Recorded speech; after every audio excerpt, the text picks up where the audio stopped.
Asyhadu an la ilaha illallah wahdahu la syarika lah wa asyhadu anna Muhammadan abduhu wa rasuluh. Allahumma salli wa sallim ala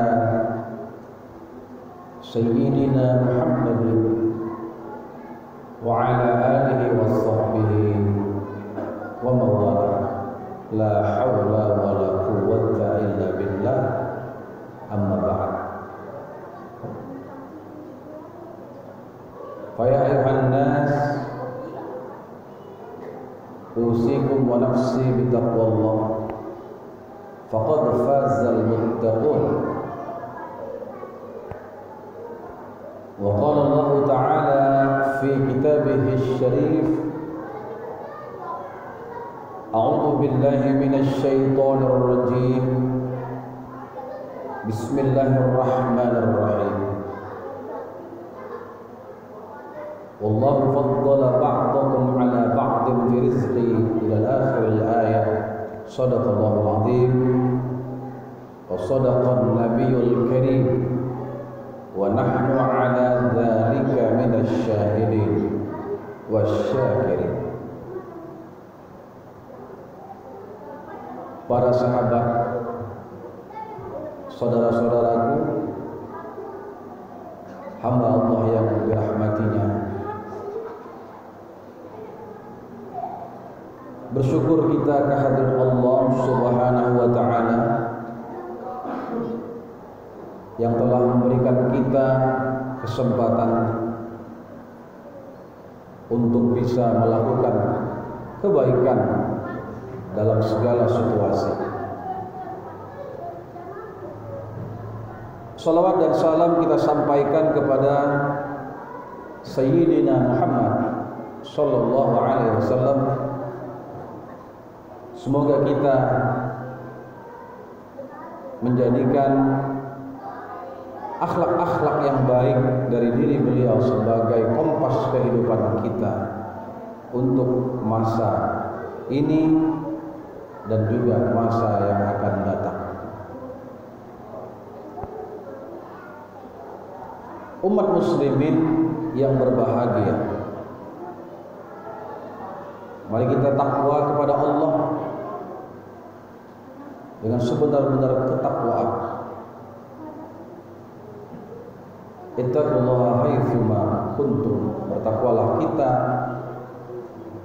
kepada Allah dimanapun kita berada. Adapun khutbah kita pada kesempatan Jumat siang ini adalah mengantisipasi rasa yang tertinggal. Yang dimaksud dengan rasa yang tertinggal di sini adalah kita merasakan sesuatu yang tidak enak ketika orang lain karirnya meningkat, usahanya maju, hartanya berlimpah, duitnya bertambah banyak. Pada saat yang demikian itu, banyak di antara kita manusia yang tidak sabaran, yang melakukan jalan pintas untuk mencapai sesuatu hal yang bernama kesuksesan, walaupun dia sendiri sebenarnya belum mampu untuk mencapai itu. Allah Subhanahu wa ta'ala di dalam surah An-Nahl ayat 71 berfirman, wallahu faddala ba'dakum 'ala ba'din fi rizq. Dan Allah melebihkan sebahagian kamu atas sebahagian yang lain dalam masalah rezeki. Kita ketahui bahwa rezeki itu maknanya luas. Bisa itu kekayaan, kemakmuran, kesejahteraan, kesehatan, keamanan, kenyamanan, dan lain sebagainya. Nah, untuk itu sebagai manusia yang memang sifat kemanusiaan itu terkadang muncul di tengah-tengah kita, melihat saudara beli handphone baru, mulailah goyah, perasaan gak tenang. Melihat tetangga beli mobil baru, meriang. Melihat tetangga nambah asetnya, diopname di rumah sakit. Melihat temannya beli rumah baru, meninggal. Nah, kita sebagai manusia tidak boleh merasakan seperti itu sampai-sampai kita melupakan nikmat yang telah diberikan Allah kepada kita. Ayat yang tadi Allah melebihkan sebahagian kita atas sebahagian yang lain masalah rezeki. Kata Imam Ibnu Ashur dalam kitab tafsirnya At-Tahrir wa Tanwir, At-Tafdil huna, keistimewaan antara satu dengan yang lain dalam masalah rezeki ini adalah karunia Allah. Sebenarnya Allah memberikan aneka nikmat kepada manusia, yang tentu kenikmatan itu antara satu dengan yang lain ada yang cepat suksesnya, cepat majunya, ada yang terlihat lambat.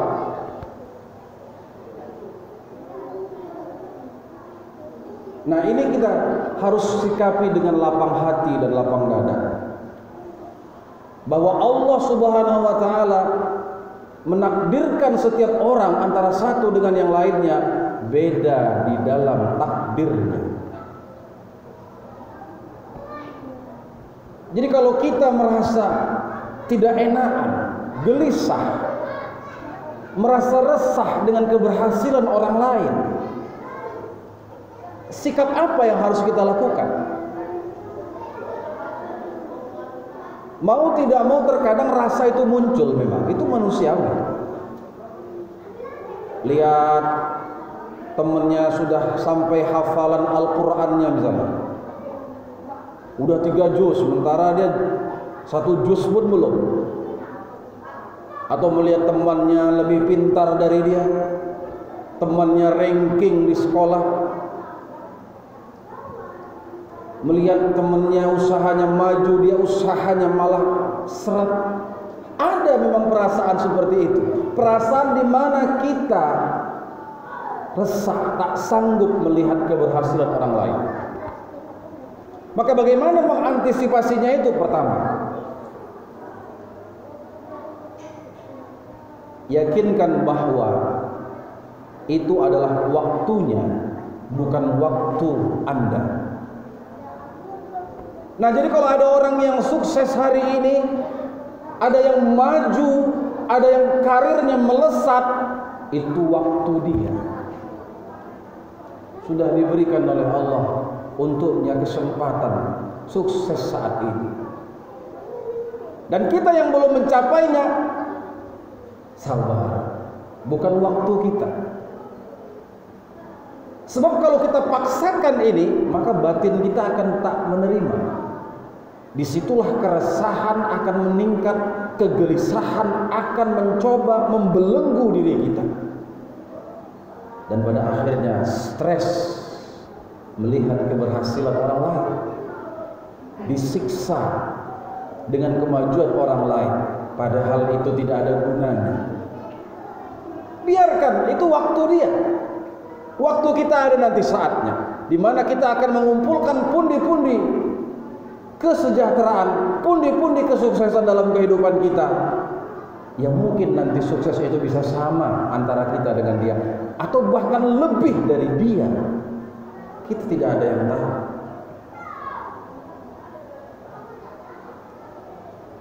Kemudian yang kedua, mengantisipasi rasa yang tertinggal.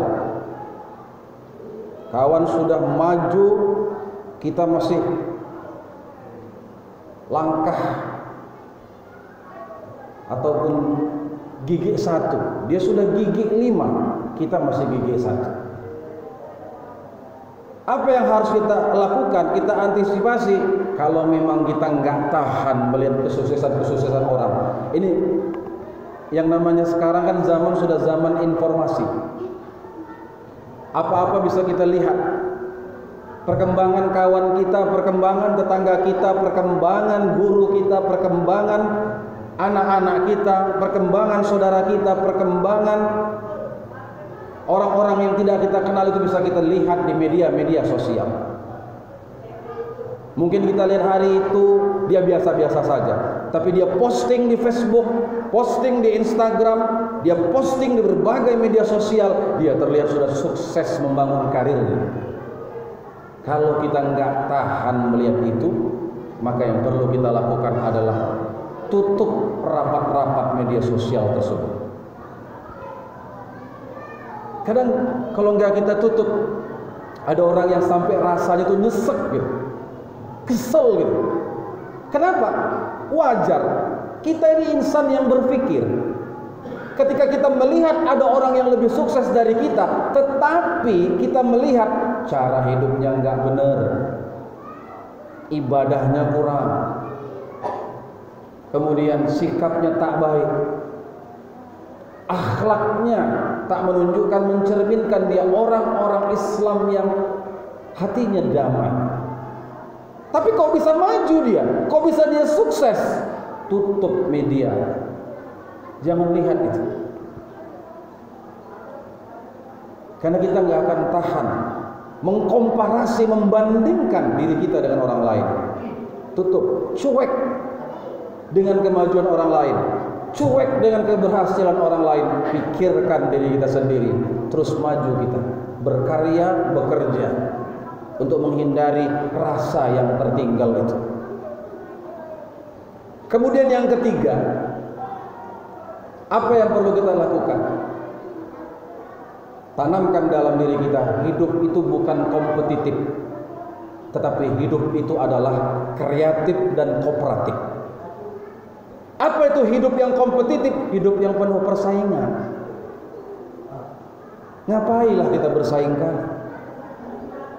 Kawan beli handphone, kita beli handphone baru. Kawan beli ini, kita beli ini. Dia beli itu, balas lagi. Nggak selesai-selesai. Itu yang namanya balap tikus, yang akan membuat manusia akan hancur berantakan dan tidak akan pernah bisa untuk meningkatkan karirnya di dalam kehidupan. Kenapa? Karena hati sudah panas duluan. Tapi kalau kita hidup dalam kreativitas, hidup dalam arti kooperatif, hidup bekerja sama. Kalau ada orang lain yang bahagia, ya sudah, alhamdulillah, itu rezeki dia. Itulah yang namanya kooperatif. Tidak mau bersaing, biasa saja. Sehingga hati tenang menjalani hidup ini sampai kita menghadap Allah Subhanahu wa taala. Alangkah lucunya kalau kematian kita itu karena melihat orang lain sukses. Itu namanya dengki akut. Tidak terima dengan takdir diri sendiri, menyalahkan takdir orang lain. Jangan. Cukup hidup ini adalah kreatif dan kooperatif, saling bekerja sama. Jangan pernah merasa takut tersaingi, jangan pernah merasa takut tertinggal. Tidak ada itu. Lalu kemudian bagaimana mengantisipasi rasa yang tertinggal ini? Kalau memang kita punya jiwa yang kuat melihat keberhasilan orang lain, kita mantap, hati kita tidak tergoyahkan dengan kesuksesan orang lain, maka kita boleh iri, tetapi irinya adalah iri yang positif. Nah, bagaimana iri yang positif? Apa ada iri yang positif? Dengki nggak ada, tapi kalau iri ada. Dan itu dibatasi. Nabi Muhammad SAW dalam sebuah hadis yang diriwayatkan Imam Bukhari dan Muslim mengatakan, la hasada illa fitnatain. Tidak ada yang namanya iri kecuali dua hal. Ternyata iri itu nggak boleh kecuali dua hal. Apa yang pertama? Rajulun atahullahu malan fasallatahu ala halakatihi fil haqqi, yaitu seseorang yang dianugerahkan Allah kepadanya harta yang banyak, lalu dia belanjakan harta tersebut dalam kebaikan. Itu pantas kita irikan. Ya Allah, dia orang kaya ya Allah, dia orang hebat ya Allah, tapi infaknya bagus, rajin bersedekah, rajin membantu orang. Aku iri ya Allah, ingin seperti itu. Beri aku semangat untuk mencapai harta yang halalan thayyiban mubarakan. Itu iri yang bagus. Yang kedua, rajulun atahullahu hikmatan, kata Nabi. Tidak boleh iri kecuali seseorang laki-laki yang dianugerahi oleh Allah motivasi, semangat dalam hidupnya. Fayaqti biha wa yu'allimuha, dia terapkan motivasi hidupnya itu, wa yu'allimuha, dan dia ajarkan itu kepada orang lain. Itu yang boleh kita irikan. Ya Allah, kenapa dia begitu semangat kali dalam hidup? Aku kok begitu lemah ya Rabb? Aku kok gampang frustrasi? Aku kok pesimis menjalani hidup ini ya Rabb? Tolong aku ya Allah, aku ingin seperti dia. Dia selalu semangat dalam ibadah, semangat dalam menyembah-Mu ya Allah. Dia semangat di dalam bekerja ya Allah. Aku ingin hidupku termotivasi seperti dia ya Allah. Begitu. Jadi tidak boleh iri kecuali dua hal tadi. Dikasih harta, dibelanjakan ke jalan yang baik, itu perlu kita irikan orang tersebut. Tapi kita irinya adalah iri yang positif, ingin seperti dia kalau kita nanti kaya. Yang kedua, kita diberikan oleh Allah semangat. Ada orang yang dikasih Allah itu semangat, lalu semangatnya itu digunakan untuk kebaikan dan juga untuk diajarkan kepada orang lain. Kita pun juga ingin seperti itu, ingin memiliki pribadi yang tidak mudah frustrasi, tapi selalu optimis dalam hidup.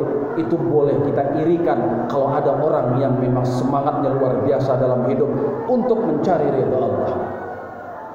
Lalu yang terakhir, bagaimana kita mengantisipasi rasa yang tertinggal? Kawan sudah ke bulan, kita masih sampai padang bulan. Kawan sudah bisa mencangkok jantung monyet, kawan masih hanya sekedar makan jambu monyet. Orang sudah pergi keluar angkasa, dia masih mengangkasa saja, mengudara saja di dalam bumi. Caranya adalah budayakan rasa syukur dimanapun kita berada. Belum tentu nikmat orang yang besar kita lihat itu ada ridho Allah di dalamnya. Maka yang kita lihat adalah nikmat yang Allah kasih kepada kita. Anak-anak yang sehat, istri yang solehah, istri yang sehat, uang yang cukup, kantong yang tidak pernah bocor, rezeki yang berkah. Nikmati itu, syukuri apa yang ada. Karena dengan begitu kita tidak akan pernah dengki, tidak akan pernah merasa panas, gelisah ketika orang lain berhasil atau melampaui kita. Semoga apa yang saya sampaikan ini bermanfaat agar kita bisa lebih semangat di dalam beribadah, bekerja, dan teruslah berkarya. Jadikan hari ini menjadi hari yang lebih baik. Teruslah hidup dalam kemanfaatan. Barakallahu li wa lakum fil Qur'anil azim wa nafa'ani wa iyyakum bima fihi minal ayati wa dzikril hakim wa taqabbal minni wa minkum tilawatahu innahu huwal ghafur